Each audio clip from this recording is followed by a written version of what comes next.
Hola y bienvenidos una vez más a un nuevo episodio de Perlas en Medicina de Emergencias. Mi nombre es Alejandro Moya y soy médico especialista en medicina de emergencias y hoy estaré con ustedes durante esta entrega. Las taquiarritmias resultan ser un fenómeno bastante frecuente en los servicios de emergencias. Su reconocimiento y abordaje temprano pueden significar una mejoría en el estadio clínico del paciente. Por el contrario, su diagnóstico tardío o inadecuado se ha asociado a un aumento de los eventos adversos. Precisamente uno de los errores más frecuentes durante la valoración de las taquiarritmias es confundir una taquicardia auricular multifocal con una fibrilación auricular. Es por esto que durante la perla del día de hoy discutiremos no solamente las implicaciones clínicas de esta confusión, sino también la manera correcta de diferenciarlas.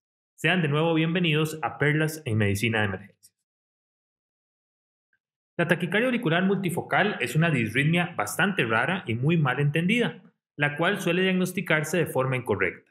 La prevalencia general de taquicardia auricular multifocal es de aproximadamente 0.4% de la población general.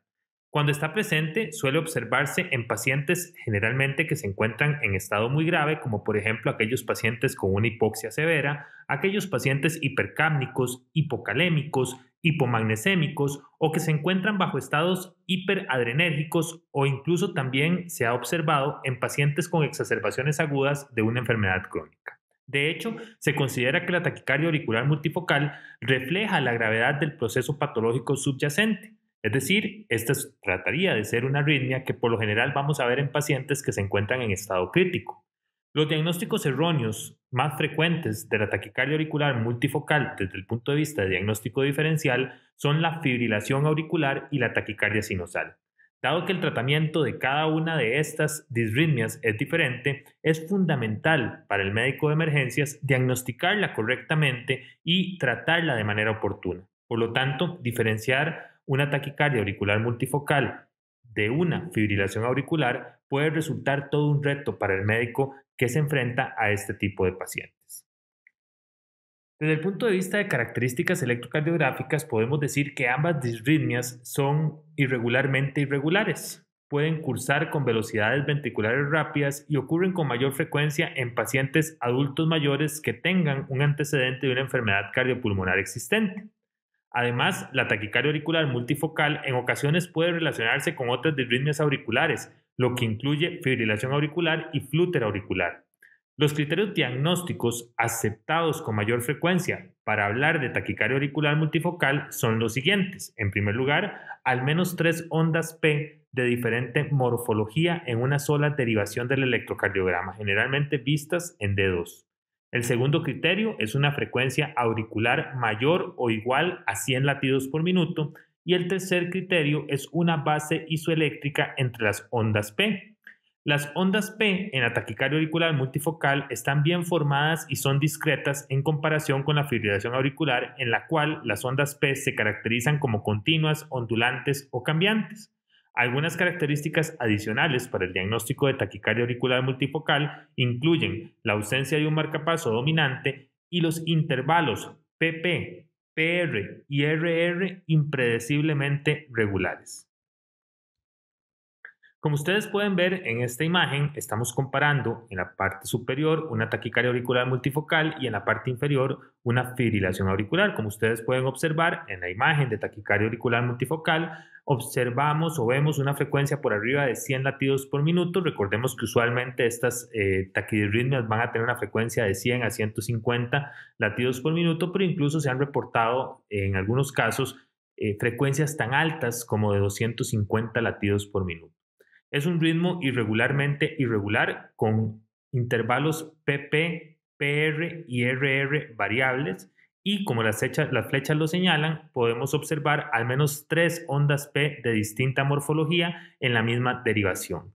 También podemos observar una línea de base isoeléctrica, es decir, no cuenta con ondas de flúter y por otro lado hay una ausencia total de un marcapaso atrial dominante que es también una de las características de este tipo de taquiarritmias. Además, podríamos encontrar algunos hallazgos adicionales sugestivos de enfermedad pulmonar obstructiva crónica, pero bueno, no es el punto que estamos tratando en la perla del día de hoy. Por otro lado, si ustedes observan la imagen del borde inferior de la pantalla, vamos a observar una fibrilación auricular que se caracteriza también por un ritmo irregularmente irregular. No podemos distinguir ondas P claramente como si lo hacemos en la taquicardia auricular multifocal. Y el otro hallazgo importante es que no hay una línea o una base isoeléctrica característica y fácilmente reconocible. También podemos observar una frecuencia ventricular variable y podemos también decir que los complejos QRS que usualmente se encuentran por debajo de 120 milisegundos podrían también cambiar en el contexto de la preexistencia de un bloqueo de rama derecha, una vía accesoria o una conducción aberrante. En este cuadro que hemos preparado para ustedes podemos observar el diagnóstico diferencial de las tres taquidisritmias. Recordemos que la taquicardia auricular multifocal por lo general tiene una frecuencia entre 100 y 150 latidos por minuto, caracterizada por la presencia de 3 o más ondas P de diferente morfología, con una base isoeléctrica en el contexto de un ritmo irregularmente irregular y con intervalos PP, PR y RR irregulares. Las características de esta taquidirritmia pues básicamente van a ser desencadenadas por una enfermedad aguda, a menudo en el contexto de un paciente crítico, en aquellos pacientes en los cuales exista exceso de catecolaminas o uso de fármacos que eventualmente pueden aumentar el estímulo adrenérgico, como los beta-adrenérgicos en el contexto de pacientes asmáticos. También puede ser una taquidirritmia característica de pacientes hipóxicos o de trastornos hidroelectrolíticos como por ejemplo hipocalemia o hipomagnesemia. El tratamiento se basa en corregir la enfermedad subyacente. Hay mucha literatura que reporta resistencia a la cardioversión tanto eléctrica como farmacológica. Algunos estudios adicionales también han demostrado la utilidad parcial de los beta bloqueadores, la reposición aguda de magnesio y el uso de calcio antagonistas. Por otro lado, la fibrilación auricular generalmente alcanza frecuencias por arriba de 350 latidos por minuto. La línea inicial o la línea de base o la línea isoeléctrica es bastante variable, tiene un RR irregularmente irregular y no hay una onda P claramente discernible en el trazo electrocardiográfico. También puede observarse en enfermedad cardiopulmonar crónica o aguda y también en corazones estructuralmente normales como el síndrome de Holiday Syndrome o síndrome de fin de semana, que es característico en pacientes jóvenes. Por otro lado, el tratamiento va a depender del paciente, ya sea la duración de la taquidirritmia identificada nos obliga al control de la frecuencia, o por otro lado, la taquidirritmia es una taquidirritmia aguda identificada de menos de 48 horas en donde el control del ritmo podría ser una estrategia adecuada. Finalmente, para aquellos pacientes que se encuentran inestables hemodinámicamente, la cardioversión podría ser una buena opción. Por último, el flúter auricular alcanza frecuencias generalmente por arriba de 300 latidos por minuto. Son ondas en dientes de sierra con intervalos PP irregulares o regulares según exista o no exista bloqueo atrioventricular. Por lo general pueden observarse en enfermedades cardiopulmonares crónicas o agudas y el tratamiento pues se basa básicamente en el control de la frecuencia o control del ritmo según el estado clínico del paciente. El tratamiento de la taquicardia auricular multifocal se dirige al proceso patológico subyacente que causó la disritmia. En contraste con la fibrilación auricular y el aleteo auricular, la taquicardia auricular multifocal no suele responder a la cardioversión o al tratamiento farmacológico como lo mencionamos previamente. Debe darse prioridad a asegurar una oxigenación y una ventilación adecuadas, restituir los niveles de potasio y magnesio y reducir cualquier estímulo adrenérgico exógeno. Además, es importante revisar los medicamentos del paciente y eliminar cualquier fármaco potencial que pueda precipitar una taquicardia auricular multifocal.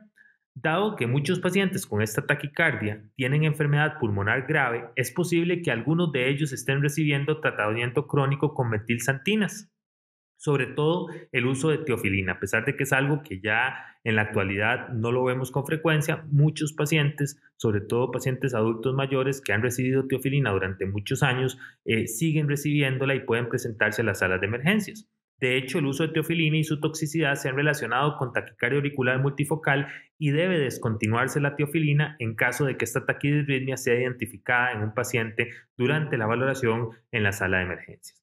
Los expertos también consideran que los agonistas beta-adrenérgicos utilizados para el broncoespasmo pueden propagar la taquicardia auricular multifocal y, de ser posible, la administración de agonistas beta debe reducirse si se desarrolla esta taquidirritmia, aunque esto puede constituir un reto, sobre todo en aquellos pacientes que tengan exacerbaciones agudas de enfermedades pulmonares, como por ejemplo asma o enfermedad pulmonar obstructiva crónica.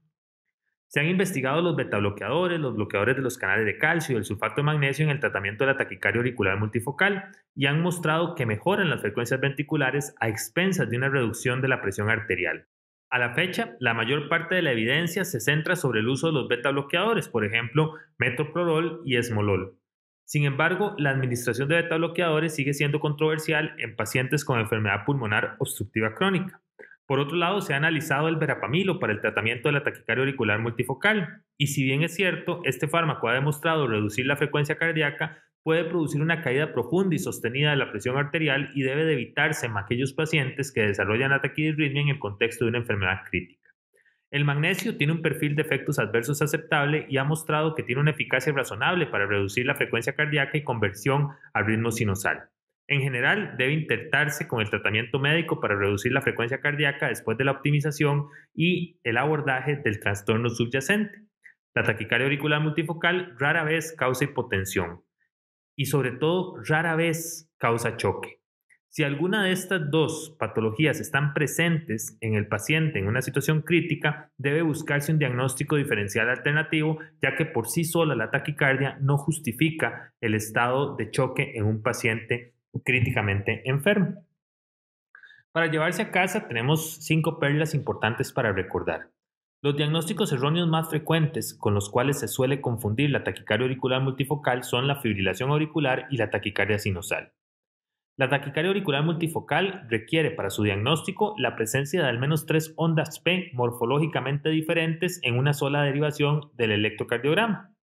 El tratamiento de la taquicardia auricular multifocal se dirige al abordaje del proceso patológico subyacente, ya que las tasas de conversión mediante el uso de betabloqueadores, calcio antagonistas o cardioversión eléctrica se han reportado bastante bajas.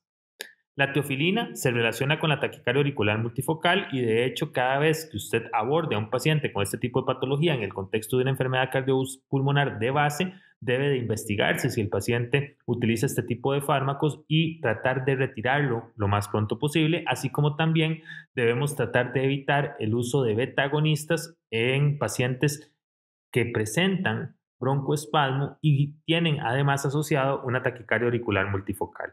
Finalmente, la taquicardia auricular multifocal rara vez causa choque. Si hay un estado de choque, debe por fuerza buscarse otra etiología. Muchas gracias por acompañarme en este nuevo episodio de Perlas en Medicina de Emergencias y los invito a que visiten nuestra página www.resuscitation.com para más perlas educativas y cursos adicionales acerca de la medicina de emergencias. Nos vemos pronto y hasta la próxima.